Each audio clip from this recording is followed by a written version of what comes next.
Hola, hoy vamos a recibir una invitada especial para nuestra conversación. Recibimos a la arquitecta Yolanda Poveda. Hola Yolanda, ¿cómo Hola, está? Cuéntenos un poquito acerca de ti. bien. Bueno, yo soy arquitecta, tengo mi propia empresa de diseño, construcción y paisajismo. Tengo aproximadamente 20 años de experiencia en el ámbito del diseño y la construcción. He trabajado mucho en proyectos de escuelas, en viviendas tanto familiares como condominios, en diseño de jardines, diseño de parques, áreas verdes. Tengo entendido que usted también trabaja con docencia, está dedicada a la docencia, a la investigación. Háblenos un poquito de esta faceta tuya. Sí, trabajo también aproximadamente hace 16 años en la docencia. He trabajado en diferentes universidades de Guayaquil principalmente, dando cátedra en diseño de jardines, diseño del paisaje, en historia de la arquitectura, historia del arte, en materiales sostenibles, en instalaciones, en equipos mecánicos para la construcción. Y trabajo también en un proyecto que incluye una actividad de diseño real con una comunidad que es una comunidad vulnerable, o sea, un poco desfavorecida por su origen dentro de la misma ciudad de Guayaquil. Eh, Podemos decir que la arquitectura está para servir a las personas. Sí, se puede decir eso. Claro, si no se convierte en un objeto decorativo en realidad. Ok. Y, y cuando hablamos de servir a las personas, debemos mirar hacia todas las dimensiones de las personas, ¿verdad? El canal está dedicado a la psicología. Entonces se me ocurrió que sería interesante poder entender esta relación entre la psicología y otras disciplinas. ¿Cómo la arquitectura podría servirse a la psicología para ser más eficiente en ese diseño, podría decir, pro persona? ¿Cómo podría la arquitectura o cómo hace la arquitectura para utilizar la psicología como una herramienta de diseño? Sí, efectivamente la arquitectura sirve al hombre principalmente. Hay proyectos muy puntuales para beneficio de vegetación o proyectos para beneficios de animales, ¿no? Pero eso es la menor escala, ¿no?, en la que trabaja la arquitectura. Pero al servir al hombre, hombre problemas humanos, ¿no?, grupos humanos, problemas humanos. Entonces siempre hay que tratar de entender, y digo tratar porque no es un 100% una fórmula matemática, entonces tratamos de llegar al mayor porcentaje de satisfacción de la población a servir o el usuario. Entonces siempre lo ideal es hacer un estudio previo a trabajar entendiendo qué es lo que está pasando en este grupo humano, en esta familia, con este cliente, y en una proyección hacia el futuro. Por eso es que normalmente nos llaman proyectistas, o sea, tratamos de mirar hacia el futuro, no de forma negativa, pero sí pensando el peor escenario posible, porque hay que evitar que ocurran situaciones complejas, que el espacio o el edificio termine perjudicando al usuario. Entonces tenemos siempre que hacer este acercamiento y saber un poco lo que se dice comúnmente, leer entre líneas, de escuchar, sobre todo aprender a escuchar al cliente. Eso del lado del trato humano, pero también viene toda esta fortaleza técnica que se aprende tanto en la academia como en la experiencia, de conocer cosas que ya están estudiadas. O sea, nosotros inventamos o creamos cosas, pero tenemos esta enorme fortaleza de valernos de lo que ya está aprobado, lo que ya está hecho. Entonces, por ejemplo, en el caso de, de los espacios, se escucha mucho, sobre todo en nuestra cultura ecuatoriana, que la gente entra y dice, este espacio tiene malas energías, tiene malas vibras. En realidad es un espacio mal resuelto. Sí. Entonces aquí viene la parte no solamente psicológica, sino el espacio físico que termina enfermando al usuario. Entonces Ah, sí. tenemos el efecto del edificio enfermo, que en realidad el edificio termina perjudicando a la persona en lugar de darle el cobijo y protección que es lo correcto. Y cuando usted dijo de edificio enfermo, ¿qué factores psicológicos o qué factores físicos, ahora al revés, por ejemplo, qué factores materiales un edificio puede afectar psicológicamente a una persona? Cuando una persona va a organizar su casa o hacer una casa nueva o remodelar y va a llamar a un profesional de la construcción, ¿qué tipo de elementos esta persona tiene que estar atenta para que ese edificio sea más acogedor, más amigable psicológicamente? Primero, saber que cada usuario es peculiar, o sea, que cada persona tiene sus características propias. Hay cosas, como yo decía, que nos da la técnica, que nos da la tecnología, nos ha dado la investigación de cientos de años. Desde la Edad Media hay estudios bastante serios, y yendo más atrás, desde el Imperio Romano, cuando se tiene la primera documentación en libros de arquitectura ya formalizado. Entonces eso es muy válido, pero esto hay que irlo actualizando a la época, al grupo humano, al grupo social, porque no es lo mismo algo que funciona en Miami, que funciona en Alemania, que funciona en Guayaquil. Entonces cada grupo humano tiene además sus características propias, aparte de las características culturales, ¿no? Entonces lo normal es empezar por entender estas peculiaridades, estos aspectos muy específicos de cada grupo. Y hablando físicamente, entender que ya hay estudios, por ejemplo, ergonométricos y antropométricos que nos dan dimensiones sugeridas, no es que es una regla, unas sugeridas de los espacios elementales, no son mínimos, sino los elementales que permiten el desenvolvimiento de la persona en una actividad muy específica. Por ejemplo, baños y cocinas para mí son aspectos que tienen que ser los mejores resueltos, no porque los otros deban ser menos estudiados, pero son espacios donde uno está más expuesto. ¿Por qué? Porque se trabaja con fuego, hay humedad, entonces son los sitios que históricamente pueden haber más accidentes. Entonces hay que estudiar estas medidas de altura, de anaqueles, la luz, cómo debe ser recibida, porque se va a trabajar, por ejemplo, en la cocina con cuchillos, con fuego, y esto evitar que se genere. Por eso es que proyectarse al escenario negativo, ¿no? También el color es fundamental. Entonces, además del gusto personal, aquí sí viene directamente la psicología, tanto así que se llama psicología del color, porque cada color no solamente tiene una carga emocional que las personas le dan, sino que hay un fenómeno natural que se da en el cerebro, que es la respuesta que el cerebro da ante un color, o sea, simple, ante un estímulo. Y este es el espacio en el que se va a vivir. Entonces, no es lo mismo diseñar una casa que diseñar una oficina, que diseñar un restaurante. Por más bien que nos hayamos sentido en ese lugar, estuvo pensado para cumplir su función para un grupo humano específico. Claro, y hablando de casas, por ejemplo, usted podría indicarnos un tipo de color que sería, por ejemplo, para un ambiente de trabajo, qué tipo de colores las personas deberían buscar para que, digamos, popularmente se dice que tenga buena vibra este ambiente de trabajo. Por ejemplo, la persona está diseñando una oficina en su casa, está diseñando un cuarto para sus hijos estudiar, hoy con estas modalidades online, tanto en escuelas como trabajo, ya está cada vez más cercano. ¿Qué tipo de colores, qué tipo de iluminación es más adecuada para un espacio de trabajo? Y después, ¿qué tipo de iluminación, colores es adecuada para un espacio de descanso? Sí, el espacio de trabajo hay que pensar sobre todo en los distractores. No significa que va a ser una cápsula aislada, pero el color no debe ser un distractor.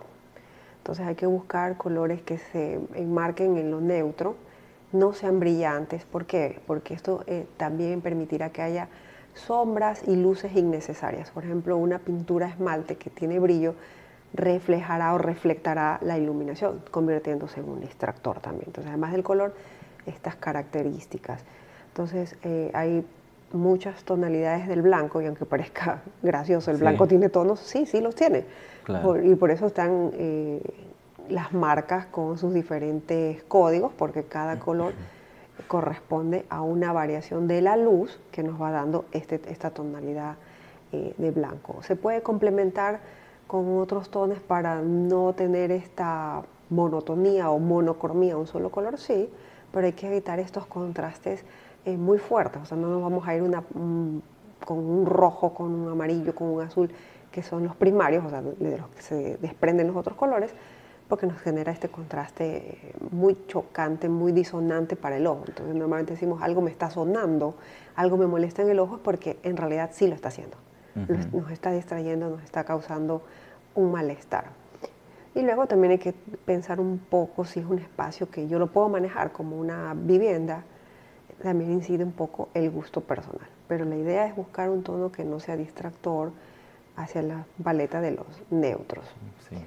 Y por el contrario, el espacio de descanso tiene que ser un color que nos invite a la relajación. Entonces aquí sí podemos trabajar mucho con neutros, que es lo más fácil, ¿no? Pero también podemos apoyarnos en tonos fríos, que son del azul hasta llegar al blanco, o sea, en toda esta escala, el degradé, pero buscando siempre el tono que sea no chocante para el ojo. Entonces deberíamos partir de unos tonos celestes hacia el tono blanco, por ejemplo, a los lilas, que nos van acercando a estos tonos más fríos, que son invitaciones a que la mente se relaje, porque significa básicamente ya se acabó, hay que apagar el cerebro. Antes hemos hablado un poquito acerca de las buenas vibras, malas vibras, y ¿qué se podría entender de eso de una manera más científica, menos folclórica, de buenas vibras, malas vibras en un ambiente? ¿Qué tipo de organización, de diseño, de proyectos se debería tener? Por ejemplo, una casa bastante iluminada, poco iluminada.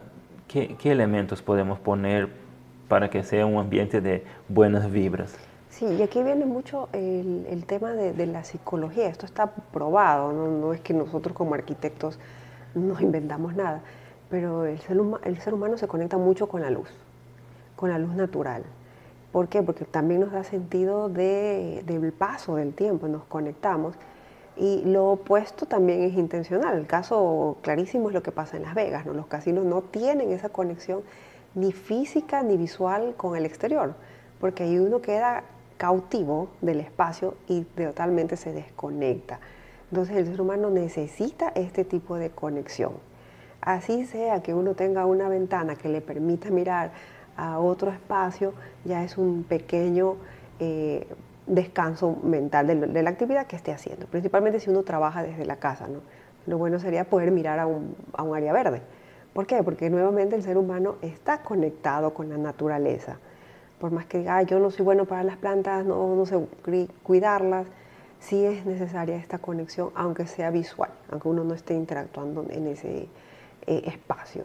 Y hablando más técnicamente, dejando el folclore afuera, un espacio tiene que ser lo suficientemente acogedor, no solamente que nos proteja de la lluvia, que nos proteja del sol, sino que en realidad no nos termine enfermando. Entonces siempre es importante tener una adecuada ventilación. ¿Qué significa eso? Renovación de aire, entrada y salida de aire. Si yo tengo solo una ventana, no estoy haciendo mucho. ¿Por qué? Porque no estoy permitiendo este paso de aire que es importantísimo. Entonces, eso es lo que normalmente uno percibe en un ambiente cuando ingresa y tiene esta sensación de que el ambiente está pesado, el aire está pesado, porque efectivamente está saturado el aire. Está saturado porque no se ha hecho la debida renovación. Es importante también lo que decía esta conexión en el exterior, tener una ventana que nos permita entender que el día se está iniciando y se está acabando. Entonces son elementos que es de la naturaleza propia del ser humano. No es nada nuevo que nosotros inventamos. O sea, los círculos circadianos, es importante que se perciba ese claro, amanecer, por eso es que también ustedes en la psicología lo han de tener clarísimo, que hay países que tienen mayores índices también de suicidio y de alcoholismo, y están también muy conectados a este tema de la falta de luz solar, porque sus inviernos son más largos y este tipo de situaciones. Entonces, más que nosotros inventar algo, usamos lo que ya está estudiado a nuestro favor, para beneficio del usuario, para beneficio del cliente, y que el espacio realmente sea lo que tiene que ser, proteger a la persona, proteger a una familia. Conectando un poquito el tema de lo que estamos hablando ahora con la naturaleza, sabemos que la naturaleza es muy importante para todos, no solo porque nos brinda sustento, porque nos brinda todo lo que necesitamos, pero podemos utilizar la naturaleza como esa conexión psicológica con un ambiente. ¿Usted podría hablar un poco acerca de eso? Claro, aparte de entender el lugar donde uno va a tener su vivienda, que es lo que normalmente nosotros llamamos el medio físico. O sea, ¿qué es esto? ¿Cuándo llueve? ¿Cuándo no llueve? ¿Por qué? Porque hay que preparar el espacio para estos escenarios. Entender si hay vientos que puedan ser perjudiciales, porque el viento es un ladrón de temperatura, ¿no? Entonces va a bajar la temperatura probablemente muy rápido. Nosotros en Guayaquil no lo percibimos mucho porque estamos con una temperatura Constante. constante prácticamente. O sea, bajamos 2 grados, que no es nada en una temperatura de más de 24, que el promedio de Guayaquil es 24, 26. Entonces, 2 grados es muy poco percibido, ¿no? Pero en los contrastes muy grandes en otras ciudades, que se puede bajar fácil 10, 12 grados en el mismo día, es importante saber esta relación con el entorno inmediato. Eso hablando de los factores físicos. Hablando con la naturaleza, nuestra relación con la tierra es muy fuerte como seres humanos, porque nuestra primera relación fue en el exterior, o sea, no había casas, nadie se encuentra en una ciudad en la naturaleza, o sea, todo es creado por el hombre. Entonces, esta conexión no solamente física, sino también es emocional. Y sobre todo, si uno tiene más orígenes de que su familia migró del campo, esto es mucho más fuerte. Y también está probadísimo por la ciencia el tema de los beneficios propios de la planta. La planta, sin aparentemente hacer nada, nos da muchos beneficios físicos, emocionales, psicológicos, y hay muchos estudios justamente que conectan esta relación en sitios donde la gente está por diversas razones en un tipo de aislamiento. Eso le iba a preguntar, justamente ese punto. Si tenemos una vida como ahora más aislada dentro de lo que fue creado por nosotros, por nuestras manos, los edificios, eh, el mundo virtual, ¿no? A las personas encerradas en sus computadoras, en sus teléfonos. Eh, Eso, no sé si existe algún estudio dentro de la arquitectura con- conectado con la psicología que demuestra esa pérdida de, tal vez podría decir, de humanidad por vivir encerrado en el hormigón, encerrado en el material y no, como que vamos perdiendo este contacto con la naturaleza. Eso sería motivo de tal vez las altas, de los índices de, de problemas psicológicos, mentales. ¿Usted cree que podría existir esa relación y que eso sería un tema bueno para estudios acerca de nuestra relación con el urbano, con el concreto, con el encierro?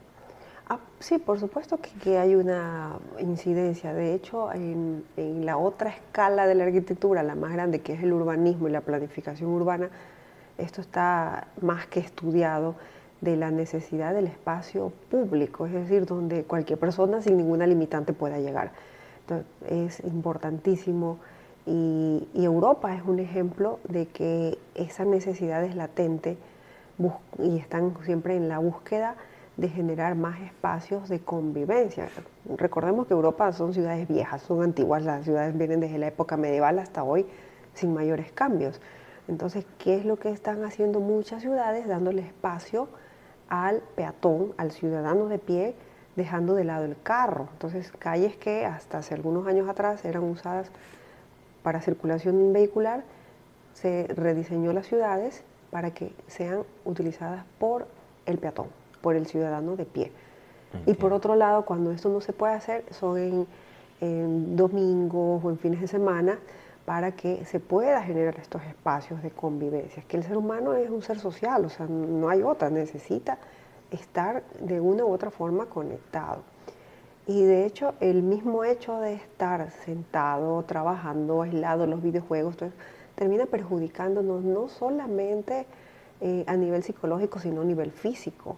Por eso que yo mencionaba en un instante la ergonomía, y como rama de diseño no solamente contempla el estudio de los espacios elementales, los espacios mínimos, sino también contempla las pausas activas, es decir, que está probado también cada cuánto tiempo uno debe dejar de hacer lo que está haciendo, por más aparentemente cómodo que uno esté, para mejorar la condición. Entonces, prácticamente la tecnología termina perjudicándonos. Hay muchísimos casos también de esta famosa eh, joroba que se está haciendo a la altura del cuello, con la conexión con los hombros, cosa que el ser humano nunca lo ha tenido hasta el desarrollo de todos los smartphones, ¿no? por postura.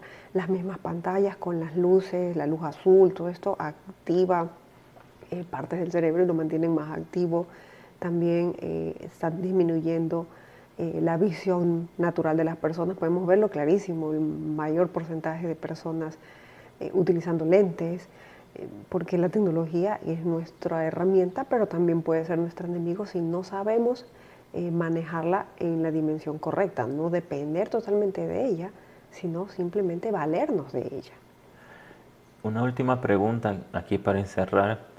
Eh, ¿Usted cree que, que la psicología tiene un lugar importante dentro de la arquitectura, que hoy un estudiante de psicología podría, con una mirada hacia el futuro, eh, pensar en ingresar en este mercado, en presentar propuestas para los estudios de arquitectura, para las constructoras, de manera general para los arquitectos, presentar planes de cómo mejorar la arquitectura, de cómo contribuir desde este lado psicológico, ya que es una tendencia que vayamos preocupándonos cada vez más con el bienestar psicológico, con el bienestar mental, que el ser humano se va como que tal vez convirtiéndose más en mental últimamente.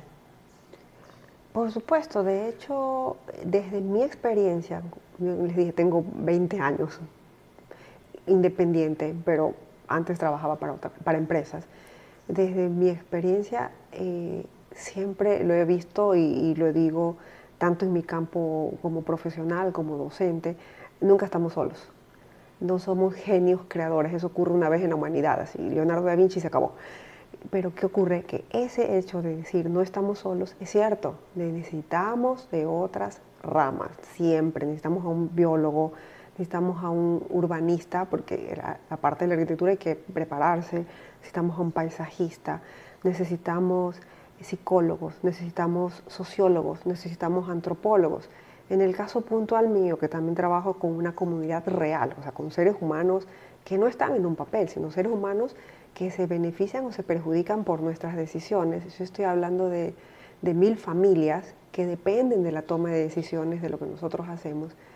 Nos apoyamos, de hecho, con todas estas ramas, y con trabajadores sociales, con mediadores que nos permitan tener este acercamiento, porque en este caso puntual, para materializarlo, materializar la pregunta, ellos han vivido a base de construcción propia, de conseguir cosas por su lucha personal, por su esfuerzo. Entonces, obviamente se desconfía del otro.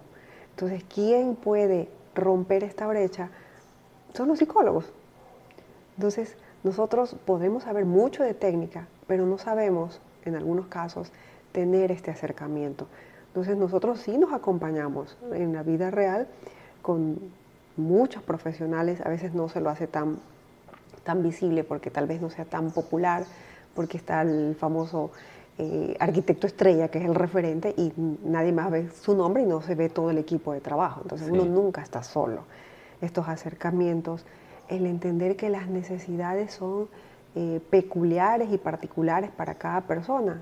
Al inicio de la conversación yo decía, no llegamos al 100% de satisfacción del usuario, porque resulta que justo en este grupo nos aparece una persona con una discapacidad visual. Es una minoría.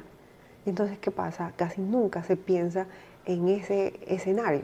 Siempre se piensa en el espacio del mundo perfecto. Entonces, aquí hay que replantearse y uno ponerse en la posición más honesta y hacer un rediseño, plantear que las cosas no son como uno las tenía pensadas, en espacios infantiles, que siempre yo digo son los escenarios más complejos, no los más difíciles, más complejos porque siempre son un reto. Inicio de la vida, porque el niño no tiene la capacidad de decirnos con palabras entendibles lo que necesita, y hacia el final de la vida, con los adultos mayores, porque son necesidades muy específicas, muy puntuales, y ahí sí que acompañarnos y entender muchos aspectos que la psicología nos lo va dando. Interesante. Muy bien, agradezco su tiempo, su disposición, sus palabras. Creo que fue bastante